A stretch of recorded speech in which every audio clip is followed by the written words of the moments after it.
We're doing one in Sydney, one in Melbourne, Brisbane and Adelaide. And fingers crossed the technology is going to work. Sorry, could I just ask you to move that jacket because you're blocking my screen and I can't see what I'm supposed to say. Thank you, the joys of technology. That's my auto cue. Thank you. So the focus with Futures is very much about developing the learning experience for our future students. And we thought by trying this live streaming, you're going to get an experience of being a distant student. So everybody in Melbourne, Brisbane and Adelaide, hello. I hope you can hear us okay and everything is going great. The scary thing is we can't hear them because there's actually a 20-second delay. So we couldn't do two-way streaming this time, but we're working on the technology because you know what it's like. You kind of think, oh yeah, technology will work. We'll just go for it, decide to do something and then discover, oh, maybe the technology doesn't quite work the way you thought it did yet, but we are getting there. So really what we're trying to do with Futures is very much meet the education manifesto and the pillars that were put up as the way that Think and Laureate and Torrens and Blue Mountains are going in the future with regards to the future of education and learning. So we want to leverage the use of technology in all that we do, but as you can see, there were a few oops.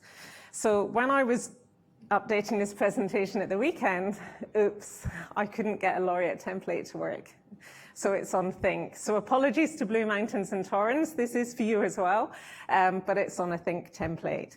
The live streaming, yay, hopefully it's working, but not quite two-way, but we're working on that. And for those of you who've been doing Collaborate or Zoom, and sometimes the connections break, or Skype, and there's a delay, you'll have had these feelings. And these are the sorts of things that we all need to learn to work around anyway. So we kind of figured, well, let's experience it today, and then we can feed back and see and see what we need to do better to help students cope when these difficulties arise. So you're going to get the experience today of being a distant student because the broadcast after lunch is from Brisbane. So even the people in Sydney are going to experience what it's like to be a distant student. And please do give us lots and lots of feedback, hopefully positive, some negative. I'm sure there'll be some difficulties, etc., that you experience. And it's the feedback that's going to help us get it right next time. And the next event is going to be the 4th of September. So you can put that one in your diaries. And we were just a little cautious with this one with the technology. So we actually pulled external speakers from this one and moved them all to the 4th of September.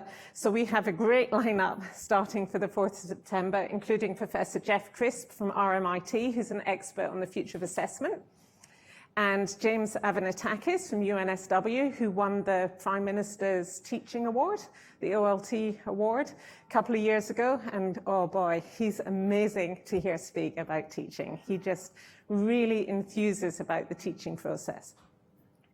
So before I say anything else, because I just want to give you an introduction to Futures, because most of you won't know what's happened to Futures since I started here. I just want to say a few thank yous, and this is why I have the piece of paper so I don't forget anyone, because ever since I've watched that film, Still Alice, I'm convincing myself I'm getting all the symptoms. Has anyone seen it? It's about early onset Alzheimer's, yeah. So I now write down the list so that I don't, yeah. So, Head of Learning and Teaching, Paul Brayfield, Trish Fairburn and Sue Buckle have been amazing in getting this whole event together with Angel Jones, who's the Academic Development Manager based down in Adelaide. So, absolute thanks to those guys. Without them, this would not have happened at all. So, big round of applause for them, please. We also have, making this all come together today, our campus champions, Mark Kennedy in Melbourne, Ruth Friedman here at the Rocks, Christine McPhee in Brisbane, and Pia Costello in Adelaide. IT support from John Livermore, who actually got what we were trying to do, which is great. And the IT support crew at each campus, Lewis Scott, Mike Cook, Hamish Edwards, Mustafa Kadir, and Danielle Asunko. The media production crew, Andy Marsh and his dedicated team. See, I bet you're amazed at how many people have been involved in actually getting this up and running. Program design and production is Robert Carter and Lulu Rutley. Richard Farr and the digital media experts for filming the whole event, and James Sadler also for doing all the filming in Adelaide and the workshops there. So thank you, everybody, for making this event happen. Because as I say, this has turned out to be, when I first said, oh, let's just live stream it and do it simultaneously, I had no idea what was involved. So thank you ever so much to the team for making it happen.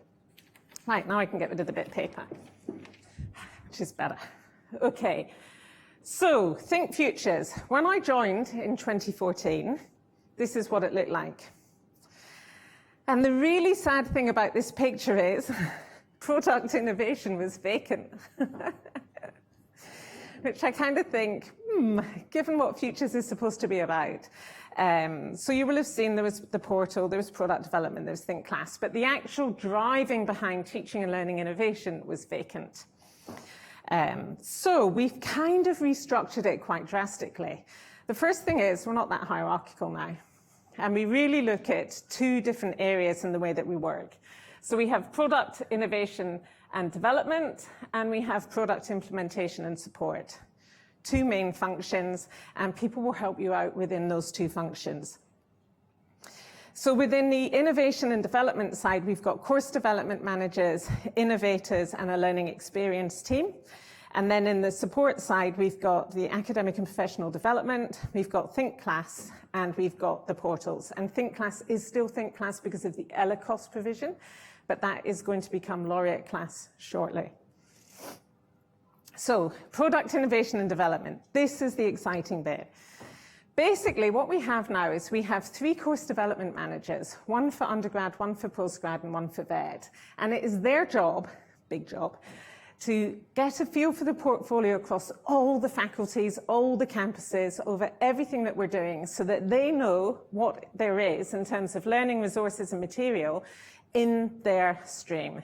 So if we then decide we want to start a new undergraduate program in casino management, for example, they can go, oh, now there was this good unit here at Torrens that we could borrow this material from. There was a design unit all about designs and games and thinking about space in different ways. We could maybe use that.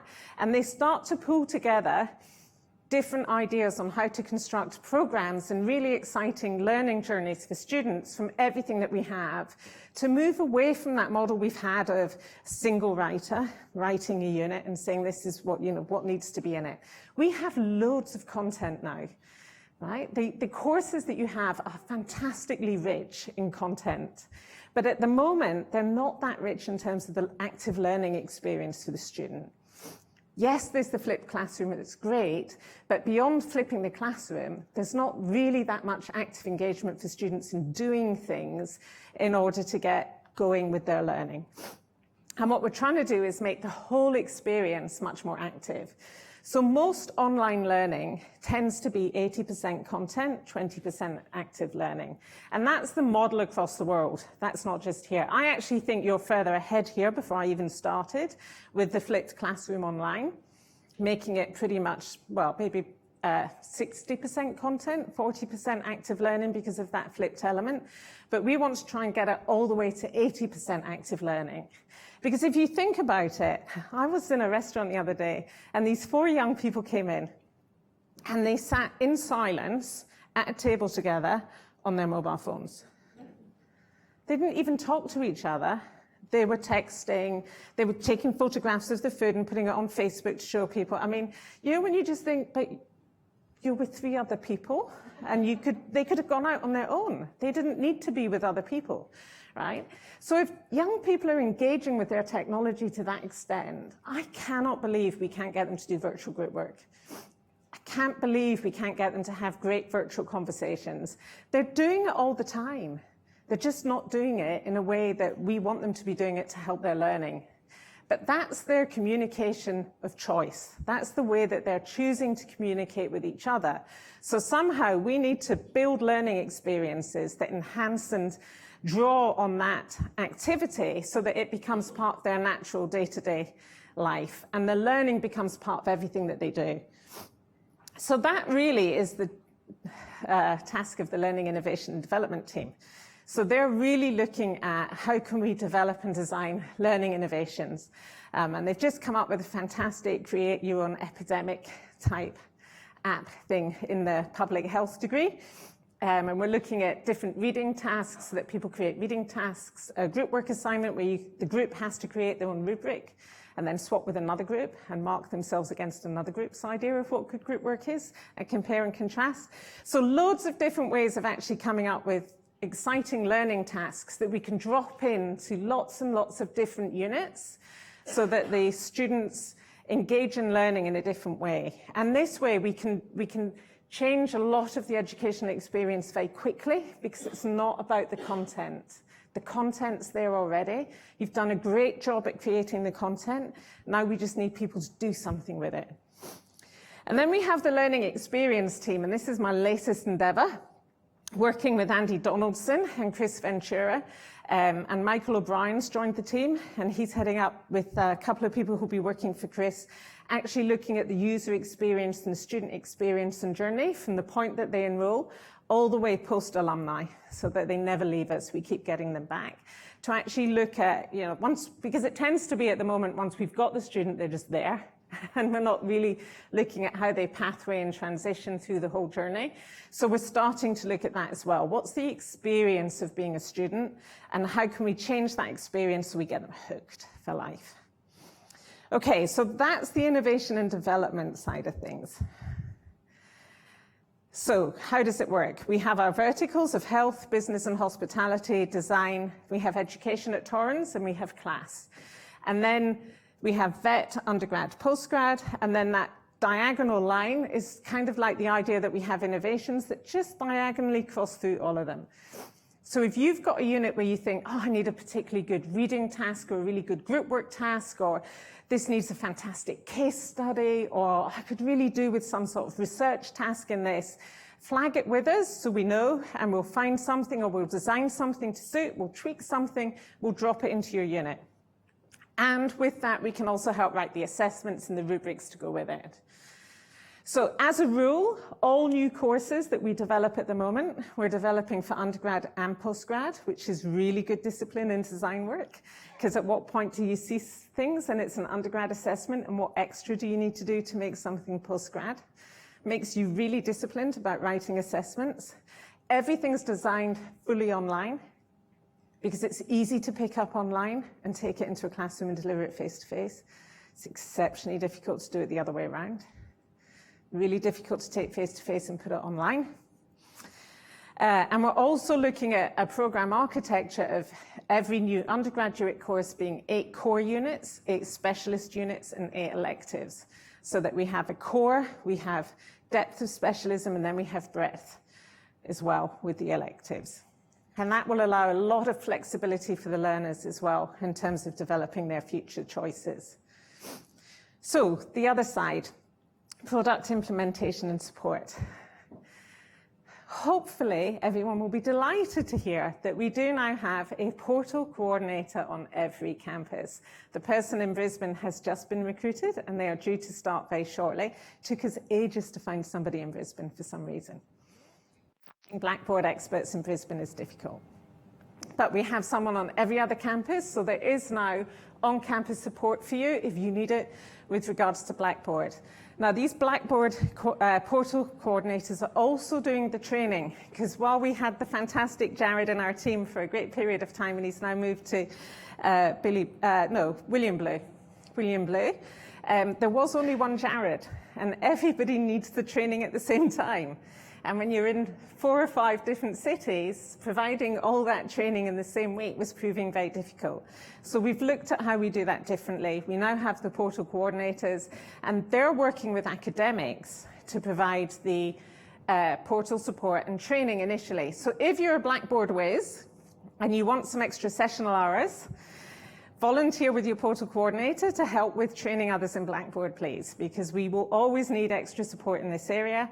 And we're also looking for external people when we need extra backup. So we're building a bank of Blackboard trainers and resources that we can draw on as and when we need them. So that's the Blackboard side of things.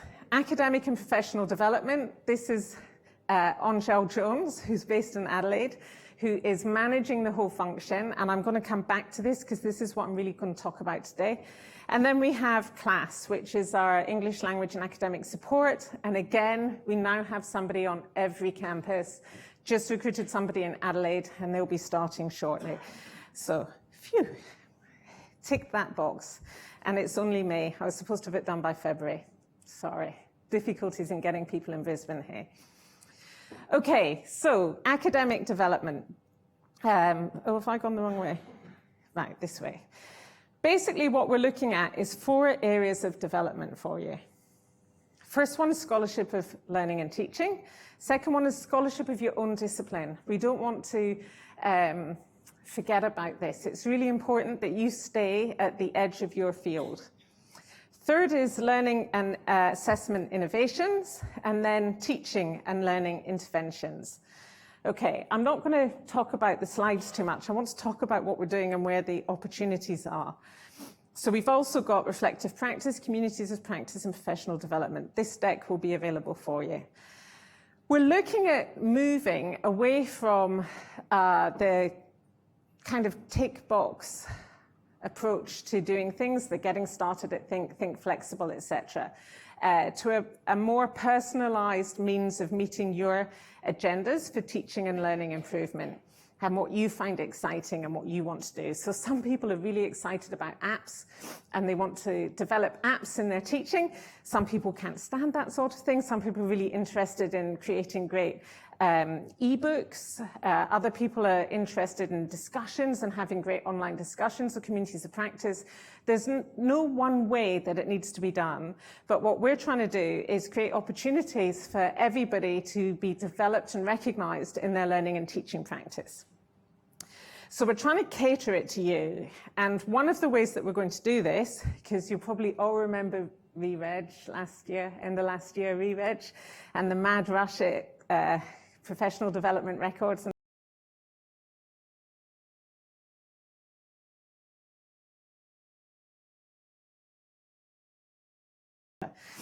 But we're also looking at 2 ways of accrediting, for want of a better word, your learning and teaching contributions. The first one is the Higher Education Academy, which is a UK-based, it's like a professional body that has a fellowship and a senior fellowship that's based on you putting together a portfolio to evidence achievement against 7 or 8 standards in learning and teaching. And we're talking to the Higher Education Academy at the moment about accrediting this at Think. So Australian National University does it. ACU have just taken it on. UNSW are looking at it. There's about 6 universities in Australia who are looking at this at the moment as an alternative to a qualification-based approach. So it's a portfolio-based approach, much like a VET portfolio-based approach to recognition of your learning and teaching contribution. And it's all done through a portfolio of evidence. So we're looking at that. The second thing that we're looking at is a graduate certificate in tertiary teaching that we are completely designing around you. So this is one of the ways in which we're pushing the boundaries of teaching and learning to a new edge. And we kind of figured, let's try it internally first and see if this works. So basically, on the 1st of June, fingers crossed, Torrens Academic Board will approve this graduate certificate in tertiary teaching. And I say fingers crossed because the program outcomes are basically the AQF standard at level 8. The volume of learning is 400 hours plus 100 hours of assessment. There are no units. No units or courses. What we're saying is 400 hours of learning effort. We will negotiate with you what that is by setting challenges for you to do that meet your needs. So if you feel that you have if you're new to teaching, for example, and you feel you have a need in how do you mark? Because how do you learn to mark? And how do you learn to moderate if you're a unit chair? Nobody ever teaches you that. So we'd set a challenge for you to go through with a facilitator in doing that. And there might be 3 or 4 of you who have a similar challenge. So we'll work as a group. We'll say, we think that's maybe 30, 40 hours of learning effort. That counts towards that. And we do it, and we see how you go. And we develop 400 hours of personalized agenda around your teaching and learning needs as a facilitator. And it might be that there's a group of you that come together and want to spend 100 hours each working on developing an app, for example, because they're not quick to do. Then that would count as 100 hours of your learning effort. So what we'll do is we monitor 400 hours of learning effort to meet your specific needs, and then we will design an assessment that meets the criteria and the rubric, single assessment point that will take you about 100 hours of effort, but it's all based around your day job. And then we'll mark that and give you the graduate certificate, obviously if you match the rubric. I won't just give you it for trying, yeah. Okay, so that's the new graduate certificate. So what we're moving to is trialing this idea of taking the AQF at its word and saying, okay, so they say what the AQF outcomes are, they say what the anticipated volume of learning is. That's really all they mandate, so that's all we're going to take. What can we do flexibly within that, and how can we play with curriculum, and how can we work with people to co-create something that becomes the future for everyone? And then as people create things, those will go up on our new website or our Blackboard site for academic and professional development, which we're going to call Our Futures, because it's ours, we share it, it's co-created, and we'll see where that takes us. So the future academic is very much going to be moving away from the current traditional model, because currently the sort of model that you'd see in a traditional university is one where you disseminate knowledge, you have it and you disseminate it, you tell people, you're the font of all knowledge, you do research and create new knowledge, and that can be completely in isolation of the real world sometimes. And what's the third thing on there? I can't see it.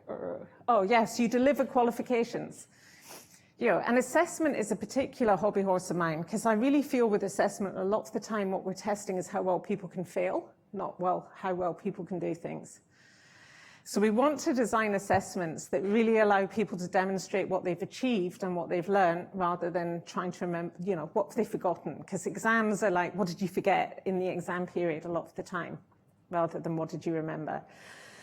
So we're trying to move away from that model by bringing in a huge industry context element that Karen's going to talk about shortly, so that we're moving to applied research, consultancy, industry relevant partnerships, and bring in the industry trainers, facilitators, coaches, much like many of you are, because I think the sessional rate is far higher than in a traditional university, because we want people who are out working, who are in industry, to bring that experience into the classroom, because that's the most relevant thing for the students. That's more relevant than anything else. So that we end up with this future academic model of people who can facilitate their learning coaches.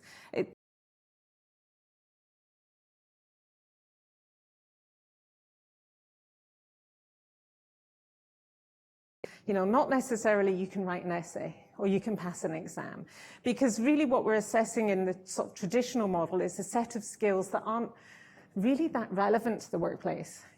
I mean, I don't know about you, but ever since I sat my last exam at uni, I've never had to sit for 3 hours and handwrite. I've never had to write an essay in the workplace. I've written reports, I've written presentations, all types of other documents, but never an essay. So we kind of set up the way that we're assessing people. While there's value in the discipline of being able to do these things, it's not the be-all and end-all for employers. And what we're really trying to do with Futures is make our students so employable that every graduate from a Laureate institution has 2 job offers before they leave and finish their qualifications. That's my goal. That would be my measure of success. Okay, so what are we offering? We're redoing the learning with technology. So it's going to be teaching through technology. It's kind of a Blackboard driving license, just so that everybody can do Blackboard, basically, because we are committed in a partnership to Blackboard. Laureate is in partnership with Blackboard. We're working really closely together about developing Blackboard for our future needs. It's not the quickest thing to do, develop Blackboard, but there is a group working on that. We're going to have these learning and teaching roadshows. We're going to have 2 this year rather than the whole week. Let's see how today goes. Let's get the feedback. If it's an absolute disaster, we'll consider traveling again. But I'd rather we do it in this format. The graduate certificate in tertiary teaching that I told you about. We have the first Think doctoral cohort being launched. Well, actually, it's not just Think, it's the Laureate doctoral cohort, because we have candidates from Blue Mountains and Torrens as well, so it is truly Laureate-based. That will be running from the end of June, kicking off in Sydney. And we have the new Our Futures development that's top of Angel's list of things to do after today. But, you know, in all fairness to Angel, she started 10 weeks ago. So this is pretty impressive, I think, for 10 weeks when you're brand new to an organization to get this up and running. So we'll give it 2 weeks here, and we'll have the website done as well. And the last thing that I want to talk about is the Susan Holland Fellowships, because we're changing the Susan Holland Fellowships. We're going to continue with the way they are for people who wish to put up a bid for up to $5,000 worth of funding for something specific. But the actual process is quite specific and limited. So we've also agreed with Adrian Lee, the chair of Academic Board, that we can use some of the funding to reward people for outstanding practice. So if you've done something, because sometimes you don't know that you're going to do something outstanding till you've done it. You know, you just try something and it works, and you think, oh, God, I wish I'd known about that. I want to write about that or something. So that type of thing we really want to reward, so that you just innovate naturally in the classroom and then capture it and share it. So we're going to have a new form of submitting for Susan Holland Fellowships, where it's that showcase and reward time, and people who get those will be expected to deliver their showcase their innovation at these teaching and learning roadshows, amongst other things, and put it on the website, etc. But for that, we'll be giving people $1,000 or $2,000 towards going to a conference of their choice or some other professional development activity. So for the next 8 weeks, we're going to take applications for the old style Susan Holland Fellowship. So if you have a project that you want funding in advance, put in an application in the next 8 weeks, download the forms off of the website, and put in an application, or email Angel Jones, and she will send you all the stuff. And then after that, we're going to start looking at the reward applications, okay, rather than get them all in at the same time. Right, that's it from me. Any questions? Look, we have a roving mic. Roving mic, and for the people in the other states, what we've actually got online, somebody's standing by the computer. If you've got questions interstate, please send them through, and they'll come and let us know what those questions are. Yes, Trish. Thanks very much. That was terrific. Is Susan Holland still not available to contractors? Unfortunately, it's still not available to contractors. I've just got the nod from, see, thank you, Coralie. I was like, oh, first question, don't know. But it is available to sessionals. So sessionals can apply, but not contractors. You actually need to be an employee in some form. Yeah. Could this fellowship also work with something that we're doing outside? That is not exactly necessarily part of what we're doing here at where we work at our college. You know, it could, provided there is a benefit towards teaching and learning here. Right. So it could be something external, provided there's a benefit towards teaching and learning that can be disseminated and shared, then yeah, it could be. Thank you. Hi. When you were talking about the graduate program, you said it was going to be approved in June or July. So when do you think that we could start actually doing that program? Okay, yeah. So 1st of July, I'm aiming for the 1st of July. It's due to go to Academic Board on the 1st of June. Once it's through that, we'll set up a site and we should be kicking off 1st of July.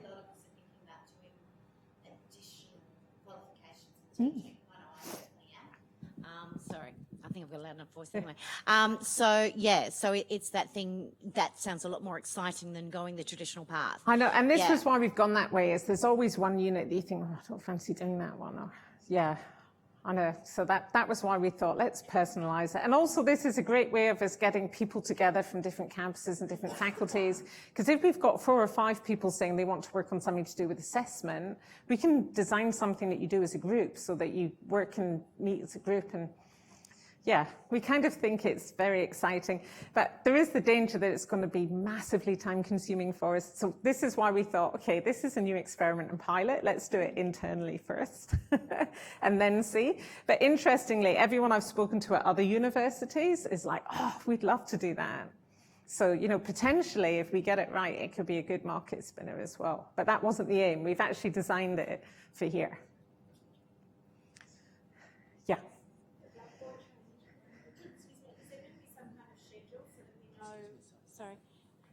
With the Blackboard training, is there going to be some kind of schedule so we know when we can book new Yes. lecturers into it and that kind of thing so we can plan? ONGEL is organising a schedule whereby prior to the start of each trimester, there is a sort of induction session for new people, which people who aren't new are welcome to go to as a refresher, but it's primarily aimed at complete introduction, where we have our portal coordinator work with an academic on the campus, and they kind of do a 3-hour session where you've got someone who's techie and does this is how the technology works, and someone who uses it who does the and this is what it looks like when you use it, so that you don't get that kind of like too techie feeling. And then we have a kind of, after 3 weeks in, a follow-up session where people can go. It's a kind of a problems I'm having with Blackboard, things that I need to hone my skills in. And then if someone's really struggling, they can book individual sessions. The other thing that I'm thinking about doing, and actually this is a good measure for a show of hands on this, as to whether or not this sounds terrible or this sounds, yeah, okay, we could go with that. I don't think anyone's going to go, yeah, it's brilliant. What about if we got some champion students to train staff in how to use Blackboard? Good idea? Absolutely hate the idea. Can you say a bit more? Well, because by the time students are into their 3rd year, they'll be really quite expert at using Blackboard. So I was thinking that, you know, maybe some of our expert students could work with some new staff in how to move around Blackboard, how to experience Blackboard from the student viewpoint to help the staff see what the students like, what the students don't like, so that it would be more of a kind of a sort of trained by the user way of doing it. That follows on to something when I first started in terms of when we were doing online. Yeah. There was a series of videos and feedback from online students. In terms of when we first started, there was a video of online students telling us what they want and what their expectations were.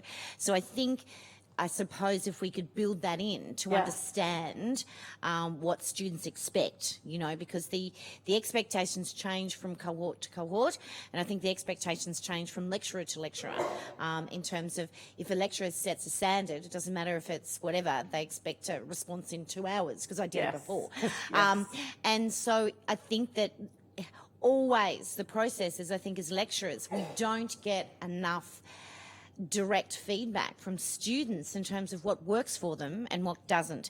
And those series of videos were just fantastic when I first started to understand what they're looking for and what they expect and how they feel. Yeah. Secondly, doing an online course yourself, it makes it very, you make it clear in terms of what it is. But something like that would be fantastic. Yeah, brilliant. Thank you.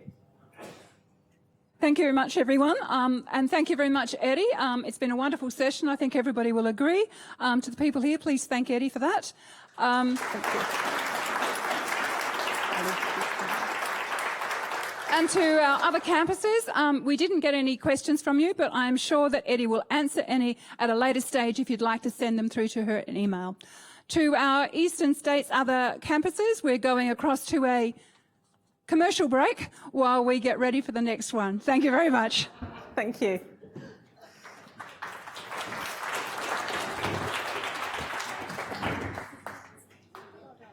Thank you. Is that all right? Yeah, it's good.